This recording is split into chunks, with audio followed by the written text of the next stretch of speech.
umukozi w'Imana icambere Imana imuha urukundo rwo gukunda abantu, imuha urukundo rwo gukunda ishengero.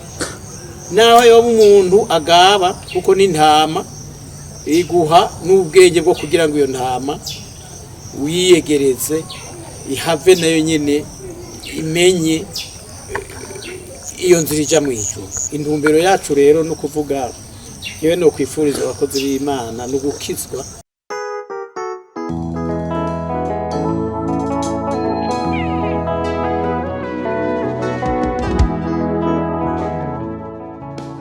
Kuruno wandwi nzero umwaka wa 2024 radio ubutumwa bw'amahoro yaragendeye ishengero rya Pentecote ry'Ikigozi risanzwe riri mu ntara ya Kirundo. Iryo shengero rikaba ryiramutse ritunganya igikorane c'imisi 3 aho abaririmbyi batandukanye bari bahishikiye ndetse n'abashitsi batandukanye nabo mu ntwaro uhereye kuri buramatari w'iyo ntara ya Kirundo.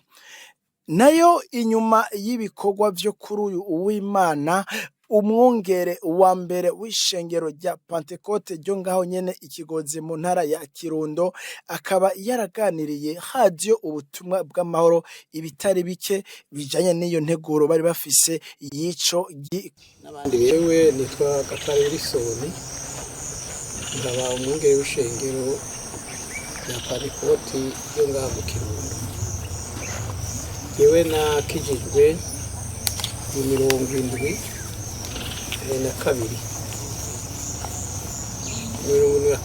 nawe umunyagice. Hanyuma 72 urabona yuko haciye haza ibintu bibi by'intambara. Hanyuma hari abavugabutumwa n'umupasiteri umwe yaje ava ku Mugara, kuko iri shengero bwa mbere kuva mu 1969 ryatanguwe n'abanyamugara.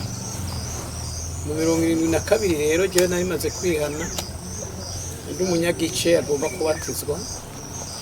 Hanyuma intambara iteye rero baca baragenda, bari ngaha abapasitori n'abavuga butumwa abandi benshi bakumye ngaha nyine bahitanwe n'urwimo.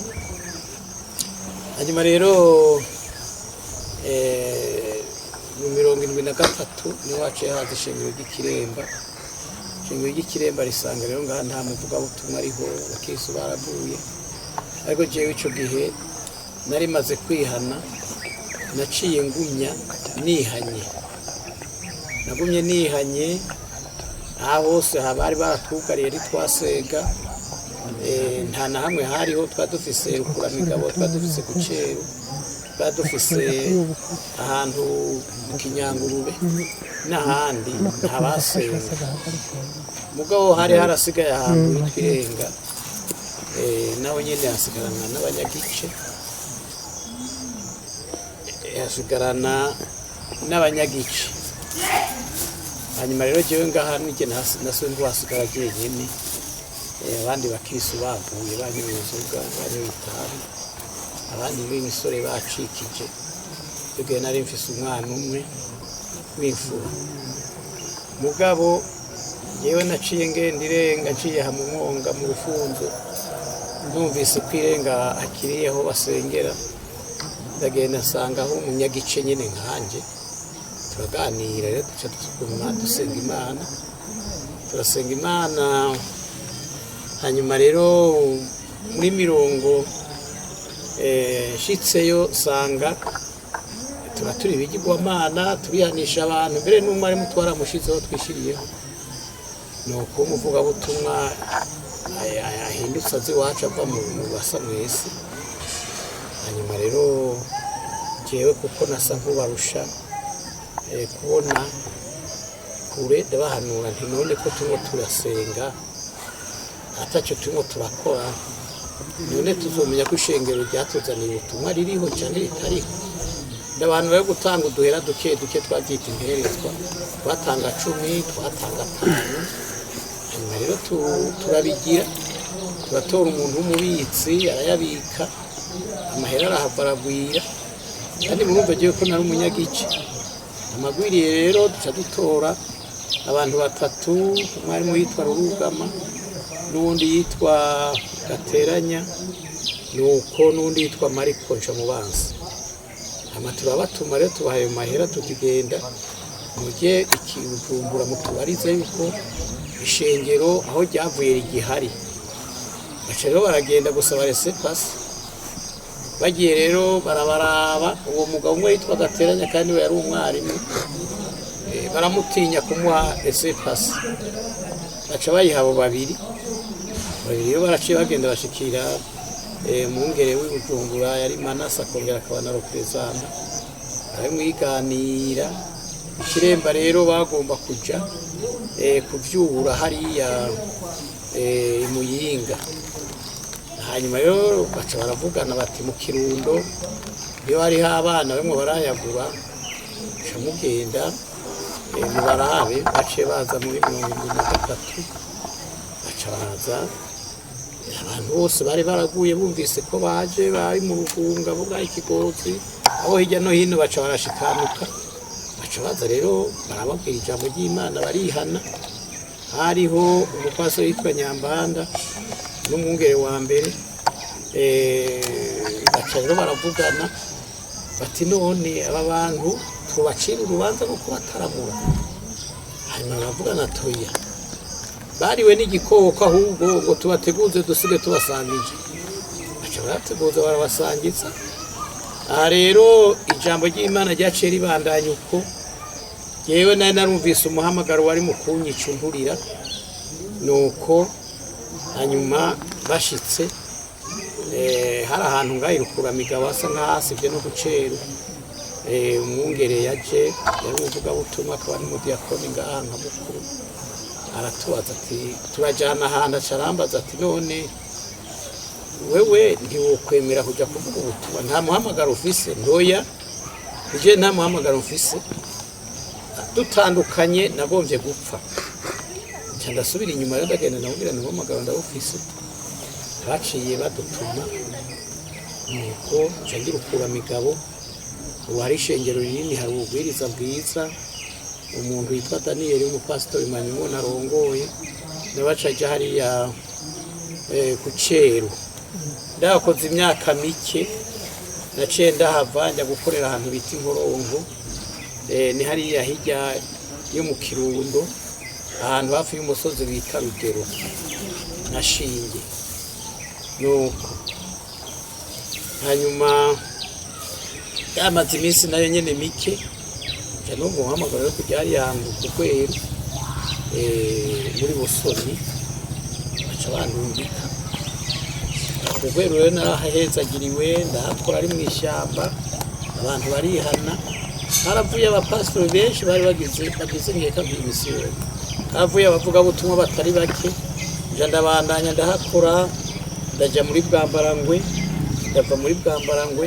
ndagenda ahantu bita mu Giteranyi icyo gihe najya gukorayo nta kinga nagira umwarimu twari twajyanye nk'usanga yaciye arambirwa aca yigarukira ariko yashitse agwa ntiyabandanije rero turaja muri Bwambarangwe turaja gukariya muri Giteranyi nuko iryo shengero narimwo ryo mu ntuzenya rya Murore Nyagisozi ryaravyaye abantu batari bake hanyuma rero igikorwa cy'Imana gishishikara uko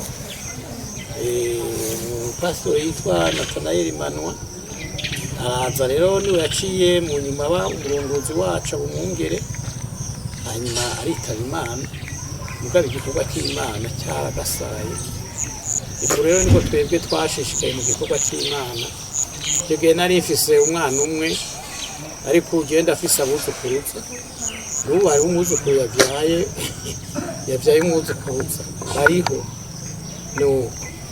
uko niko twakoreye Imana kiremba igarutse niyo yaciye iba nk'umuvyeyi kuko abapastori n'abarimu bari baje ino bose bari bahuye n'ingorane amakiremba rero ikiza kuvyura kugeza n'ubu iyo dukorana niyo twita umuvyeyi wacu nawe umugara yatubereye umuvyeyi ariko ntiyashishikaye kiremba ntiyacize atwandura. Ubu rero niyo yitwa umuvyeyi twebwe tuvuga yuko tuvukana na mugara. Murakoze cyane. Twebwe iki gikorane turakigira uko umwaka utashe. Ni igikorane cyo kugira ikanisa itangura mu mwaka ngo dushimire Imana, turonke raporo y'ingene ibikorwa vyagenze mu ishengero, mu bwiriza, turabe ingene ari ku mashure y'amashengero, turabe aya mavuriro ingene agenda, nuko kandi ko tubashimiye. Urabona twebwe biramaho, ariko kandi igihugu kiri n'ikintu kiharije. Twaratanguye urwo rusengero muri 2016 niyo twatangura urwo rusengero, hanyuma rero turarubandanya. Nta muntu yadufashije ngo tuvuge ngo hari umuntu yaduhaye imfashanyo iboneka, nuko ishengero rero rica rirujyako rirabubaka. Ubu twabatumiye umwaka ukugeze ry'akanisa ya mbere, twama duhamagara abakristo tukaja hamwe bakaruraba, bakabona barukora, bakaraba aho rugeze, n'ubu babonye aho rugera, basanze twasakaye, ubu dusigaye kumanuka munsi yabo tukagira parafu, kandi parafu n'ikintu kizimvye. Ni igikorane rero cyamaho. Twebwe ntitugitangura ku wa mbere nk'ibindi bikorane cyangwa ku wa gatatu, tugitangura ku wa gatanu no ku wa gatandatu, tukirangiza nk'uko wa Mungu. Intumbero nyamukuru nk'ubu umwaka ni munini, abakristo nabo twebwe dufise abari kure na kure.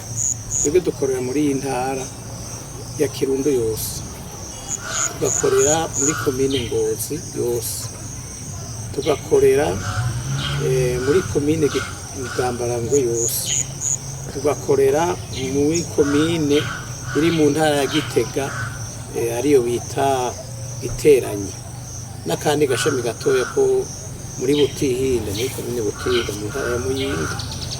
Igituma tukigira namwe mwana bibonye, kegeranya abakristo kandi kikabibutsa ku mavuko yabo, bakaza bakaramukanya bakegerana, tukababwira ijambo rimeze nk'impemburo, tugatumira abakozi b'Imana bakabagaburira. Mbere sawo bonyene n'amiga y'abapastori turayagira, kuko umupastori nawe n'umuntu w'umubiri ahura n'ibimugora mu mwaka wose. Hanyuma rero abakeneye ko yumva ijambo ry'Imana nawe nyene akitegura mu mutima. Niyo ntumbero y'icyo gikorane tugira mu mwaka. Igikorane icyo dushimira Imana kiriho, burya umutima ni ikintu kiragirwa.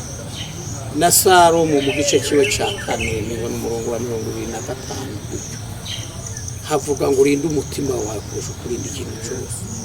Mwabonye niho mwari muri amasinzi n'amasinzi y'abantu baje barihana, kuko iminsi yose twama mu ntambara. Umuntu w'Imana yama mu ntambara, shatani ngo amugwanye amurondera mwaka ugakiza, ugasanga rero kahubaganye, umure yahuye n'ibintu bimugora, akavuga nabi cyangwa akiyumvira umuntu nabi, cyangwa akakora n'ibindi bitari byo. Iyo tugikoranije rero abantu baranaguka bakumva ijambo ry'Imana, nuko hanyuma Imana ikabakorera ibitangaza, n'indwara zirakira. Indwara zirakira, Imana iracyakora ibitangaza nka bijya vya kera twahora twumva Yesu yakora, intumwa zakora.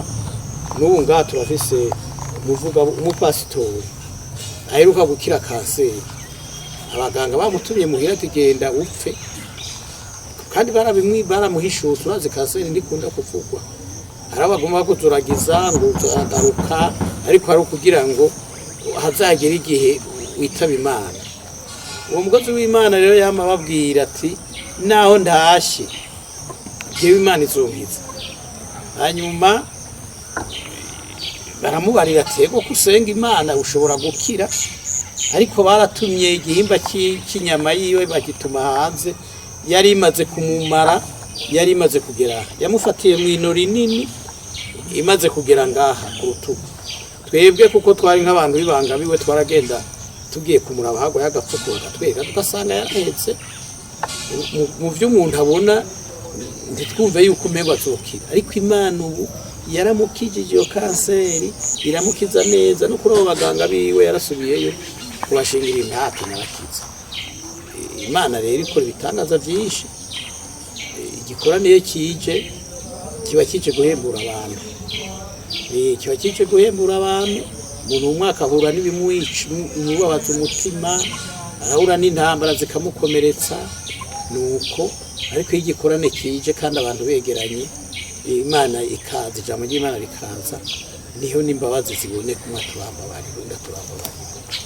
N'abo bakozi b'Imana bacu b'abapasitori tukabegeranya tubabwira ijambo ry'Imana, hanyuma iby'umwasi yubatse nk'umutima wiwe Imana ikabisambura akezwa n'amaraso. Nicyo gituma rero dukoranye igikorane y'umwaka uhetse.